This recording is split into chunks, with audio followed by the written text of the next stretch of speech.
Hello, good morning.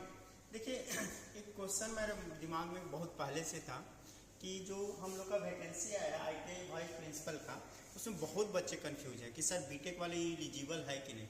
ये इसलिए मैं ये वीडियो बना रहा हूँ कि इवन कुछ लड़कियों से बात हुआ, इवन आईटी और एनआईटी वाले जो बच्चे एमटेक में हैं या जो इंटीग्रेटेड कोर्स में है। इंटीग्रेटेड कोर्स वो होता है एमटेक के साथ साथ जो पीएचडी करते हैं उनको इंटीग्रेटेड कोर्स कहते हैं। वैसे बच्चे भी कंफ्यूज हैं कि सर हम आईटीआई का जो वाइस प्रिंसिपल का हम लोग का वैकेंसी मिल रहा है उसमें एलिजिबल नहीं है, या बच्चे एलिजिबल हैं कि नहीं जो बीटेक से किए उनकी बात कर रहा हूँ। और बीटेक के बाद हायर डिग्री अगर एमटेक में है तो वो तो अगर बीटेक एलिजिबल होगा तो एमटेक ऐसे एलिजिबल होगा। भाई जो कर रहा है वो मान लीजिए जो पास आउट हो तो 100% एलिजिबल है जैसा वैकेंसी दिखा रहा है। तो मैं ये आपको बताने जा रहा हूँ कि भाई बीटेक जो हम लोग को बच्चे किए हैं वो आईटीआई का जो वाइस प्रिंसिपल का निकला है इसमें वो एलिजिबल हैं कि नहीं वाइस प्रिंसिपल के वैकेंसी में, वही क्लियर कर ले रहे हैं।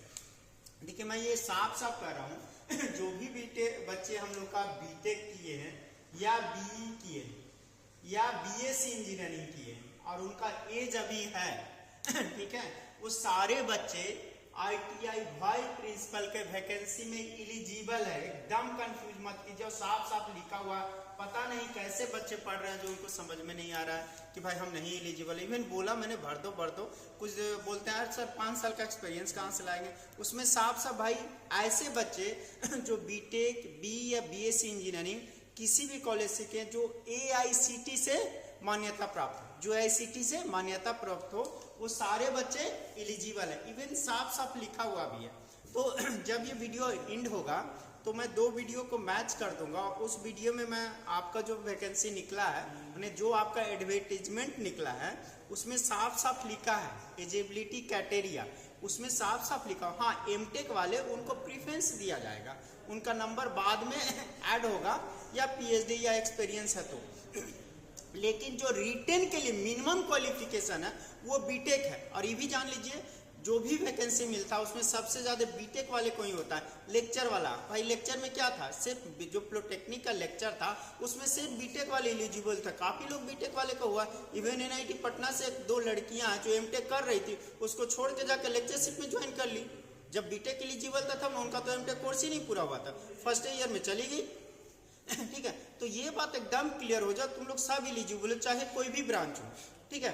और उसको फर्दर और मोर डिटेल हम लोग सिलेबस के साथ नेक्स्ट वीडियो में लेके आएंगे। अगर आप लोग को कंफ्यूजन रहेगा तो, अगर आप लोग को कंफ्यूजन दूर हो जाता है, आप लोग सिलेबस समझ जाते हैं और एलिजिबिलिटी क्राइटेरिया सब समझ जाते हैं तो फिर मैं नहीं आ पाऊंगा क्योंकि टाइम बहुत कम मिलता है, ठीक है। फिर भी अगर आप लोग को कोई प्रॉब्लम होता है तो आपका कॉमेंट मोस्ट वेलकम है, ठीक है। Thank you, have a nice day.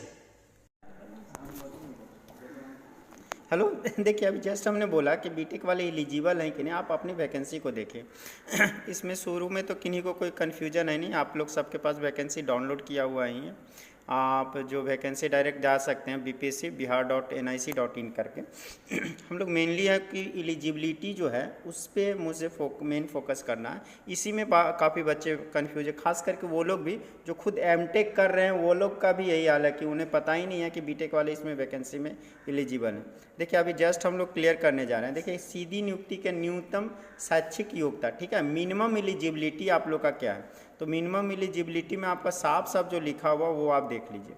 Minimum eligibility क्या कह रहा है, किसी भी भारतीय विश्वविद्यालय संस्था में एआईसीटी अप्रूवल, इसी को मैंने बोला ना कि भाई एआईसीटी से जो अप्रूवल यानी मान्यता प्राप्त हो, जितने भी इंजीनियरिंग कॉलेज हैं उनको एआईसीटी से अप्रूवल होना ही चाहिए। वो मिनिमम क्राइटेरिया जो लोग को होना चाहिए से डिग्री इन इंजीनियरिंग, इसमें क्या है इंजीनियरिंग होना चाहिए अथवा समकक्ष माने बीटेक बीई बीएससी इंजीनियरिंग, अभी जो मैंने बोला बीएस अथवा विश्वविद्यालय अनुग यूजीसी द्वारा मान्यता प्राप्त उसी ढंग का ड्रीम यूनिवर्सिटी जो हम लोग का है, ठीक है, उससे नियमित डिग्री होना चाहिए। यानी जो हम लोग का दूर संचार से जो करते हैं, डिस्टेंस एजुकेशन से करते हैं, वो एलिजिबल नहीं रहेंगे, वो एलिजिबल नहीं रहेंगे। लेकिन और लोग एलिजिबल है, यानी साफ साफ यहाँ पे सिर्फ बीटेक मांगा है। यानी अब आप लोग कन्फ्यूजन दूर कर लीजिए, क्लियर हो जाइए कि सिर्फ और सिर्फ हमें बीटेक की डिग्री चाहिए। किसके लिए, जो हम लोग का वाइस प्रिंसिपल का निकला, आईटीआई से वाइस प्रिंसिपल से निकला है, उसमें सिर्फ बीटेक चाहिए। हाँ, एमटेक वालों को स्पेशल फ़ायदा होगा, उनको नंबर मिलेगा।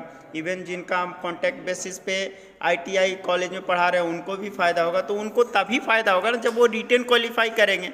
जब तक रिटेन क्वालिफाई नहीं करेंगे तो वो भी छट जाएंगे। तो रिटेन क्वालिफाई करना ज़रूरी है। और ऐसे भी देखते हैं कि बीटेक वाले जो बच्चे हैं वो न्यू होते हैं, यंग होते हैं और वो ज़्यादा क्वालिफाई करते हैं। ठीक है, तो मैं यही आपको क्लियर करना चाह रहा था कि देखिए इसमें साफ साफ लिखा है कि भाई बीटेक वाले एलिजिबल हैं और किसी भी मान्यता प्राप्त होना चाहिए। आप वैकेंसी देख लीजिए। और मैं तो इसमें देखा था कि 25 मार्च से भरने का निकला हुआ था। भरा रहा है कि नहीं वो आप ऑनलाइन जाके BPSC के वेबसाइट से जाकर भर लीजिएगा। Thank you.